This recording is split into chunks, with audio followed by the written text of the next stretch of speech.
પર્યાવરણની જાળવણી અને ગ્લોબલ વોર્મિંગને પડકાર સામે લડવા માટે ગુજરાતની નગરપાલિકાઓ પૈકી પ્રથમવાર પાટણ નગરપાલિકા દ્વારા કાર્બન ક્રેડિટ કમિટીની રચના કરવામાં આવી છે.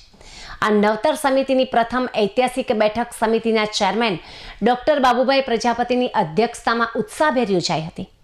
આ મહત્વપૂર્ણ બેઠકમાં સમિતિના સભ્ય સચિવ હિરલબેન ઠાકર તેમજ માનસીબેન ત્રિવેદી, સાધનાબેન પરમાર અને પ્રિયંકાબેન દેસાઈ ખાસ ઉપસ્થિત રહ્યા હતા. શહેરમાં કાર્બન ઉત્સર્જન ઘટાડવા અને ગ્રીન કવર વધારવા માટે બેઠકમાં દૂરોગામી નિર્ણયો લેવાયા હતા, જેના ભાગરૂપે ફાઇનલ પ્લોટ નંબર 293 તેમજ પાંજરાપોળની બાજુમાં ભવ્ય ઓક્સિજન પાર્કનું નિર્માણ કરવા સહિતના અનેક મહત્વના ઠરાવ સર્વાનુમતે પસાર કરવામાં આવ્યા હતા. પાટણ નગરપાલિકાની આ પર્યાવરણલક્ષી પહેલ આગામી દિવસોમાં સમગ્ર રાજ્ય માટે દિશાસૂચક બનશે.